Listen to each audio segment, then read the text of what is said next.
Bienvenidos y bienvenidas a una nueva lectura entre líneas. Comenzamos agradeciéndoles por habernos acompañado durante todo este año 2024 y exhortándoles a que no dejen que nadie les robe su identidad ni sus símbolos y muchísimo menos su alegría. Ahora vamos a presentar en este programa el inicio de un ciclo de cierre.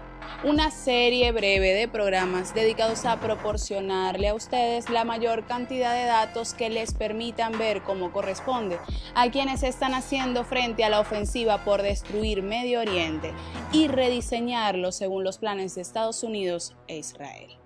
Comenzamos con Siria, por supuesto, ahora que ha sido derrocado Bashar al-Assad, un presidente que resistió durante más de una década a la inyección de todo tipo de criminales y mercenarios, pero este 2024 no trascendió al embate del chantaje de los países árabes occidentales ni a la reactivación y mutación de grupos terroristas y extremistas takfirí, enemigos acérrimos del Islam chiita, representado por los únicos que hacen frente a Israel como se merece: Irán, Hezbollah y Yemen. Comenzamos entonces esta serie de programas con los acontecimientos que sacuden Siria, sabiendo que esto es una lucha que pica y se extenderá por un tiempo más, tomando en cuenta el afán expansionista de Estados Unidos e Israel, tanto allá como en esta región.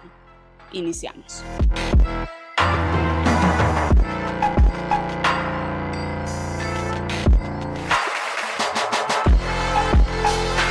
Para empezar, vamos con cómo cuentan la historia los medios pagados por quienes necesitan este caos y veamos cómo desmontan ellos mismos la patraña de la neutralidad que debería tener un comunicador o un corresponsal. Así se subió el telón la semana pasada cuando se reactivaron las operaciones paramilitares de oposición al gobierno de Bashar al-Assad. Adelante.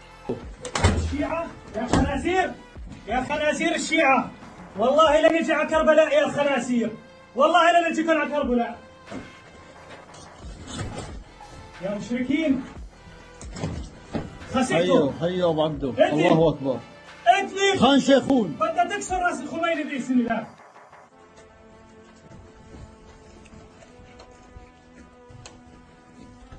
هاي كتب الشيعة كتب الشيعة El ejército sirio asegura estar preparando una contraofensiva con apoyo ruso para frenar el avance rebelde en las provincias de Alepo e Idlib. Otro de sus aliados, Irán, acusa a Estados Unidos e Israel de estar detrás de esos insurgentes. Un equipo de televisión española está en la frontera entre Líbano y Siria. Estamos junto al paso fronterizo libanés de Al-Mashna, junto a la frontera siria. Estamos a tan solo una hora de Damasco. Por este lugar ya están entrando aquí a Líbano sirios que huyen de su país tras la reanudación de la guerra, tras esa sorpresiva ofensiva rebelde contra el régimen de Bashar al-Assad, que está teniendo consecuencias dramáticas. Hay ya más de 400 muertos, según el Observatorio de Derechos Humanos de Siria. La mayoría serían combatientes, aunque hay también decenas de civiles fallecidos. Los rebeldes controlan la ciudad de Alepo, la segunda más importante de Siria, una ofensiva contra el régimen sirio que lidera una coalición de grupos rebeldes islamistas, mientras que Bashar al-Assad cuenta para combatirlos con sus aliados, Irán y Rusia. Según la prensa que propicia y apoya esos desmanes, los mercenarios son rebeldes y el gobierno era un régimen, que sí, es un régimen como todos los que dirigen los destinos de cualquier país, aunque la prensa occidental se ha encargado de usar esa palabra para describir lo que ellos tildan de dictaduras, y de eso estamos muy acostumbrados por aquí. Esa prensa en menos de 2 semanas ya tenía entrevistas exclusivas con el líder del comando terrorista que tomó el poder en Siria y que hará su parte en favor de partirla en pedacitos en favor de la construcción del gran Israel que necesita en esa zona Estados Unidos. Ahora parece lógico, pero nos tomó un poco por sorpresa la inmediatez con la que se desactivó la masacre en Líbano con el alto al fuego firmado entre Hezbollah y Netanyahu y se activó inmediatamente el terrorismo en Siria. Y la prensa occidental abría todos sus noticieros diciendo con una naturalidad que espanta: se ha reanudado la guerra. Pero no, la guerra nunca había terminado y eso lo pudimos confirmar en una entrevista que realizamos al embajador de Venezuela en Siria, José Gregorio Biomorgui, quien nos confirmó que la crisis no había cesado, que el gobierno en ese momento tenía el 80% del territorio controlado, pero que los medios simplemente habían quitado el foco de allá, pues los mercenarios extranjeros no habían ganado o cumplido su objetivo. Ahora sabemos que lo que estaban eran limpiándose el rostro. para lanzar una nueva ofensiva. Siria es un país que llevaba más de una década recuperando su territorio y al hoy expresidente Bashar al-Assad le tocaba vivir manteniendo el equilibrio entre su alianza estratégica con Irán e Hezbollah, de quienes recibió apoyo desde el inicio de la guerra inyectada en su país, y los vecinos árabes que decidieron volver a recibirlo en la Liga Árabe con ciertos condicionamientos que no conocemos, pero mucha presión implícita.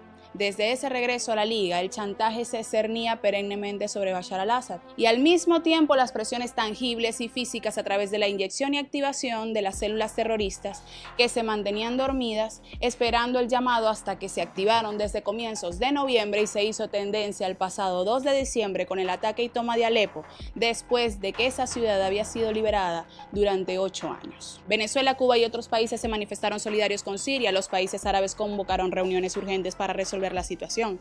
Irán y Rusia hicieron lo propio moviéndose inmediatamente, aunque finalmente era tarde, pues Siria, que durante un tiempo no fue el centro de atención, claudicó debido a ciertas particularidades.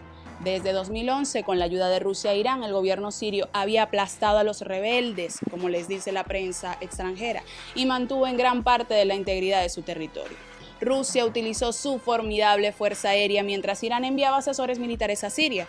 Por su parte, Hezbollah, la milicia a la que apoya en el vecino Líbano, desplegaba a sus bien entrenados combatientes. Y así, lo que le quedó a Occidente y a sus aliados silentes en la región fue ser partícipe del recrudecimiento de la economía y el comercio en Siria y esperar el efecto del desgaste que suele tener esto en las poblaciones. Y todo esto se respalda con las declaraciones de Jabbar al-Larihani, principal asesor del líder supremo de Irán, el Ayatollah Jamenei, quien aseguró antes de la toma de Damasco por parte de fuerzas de oposición radical que las fuerzas del eje de la resistencia habían entrado en el terreno y estaban organizadas, porque el ejército árabe sirio claramente no podía defender a Siria.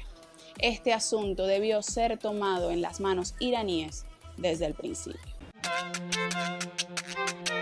Laiguana.tv.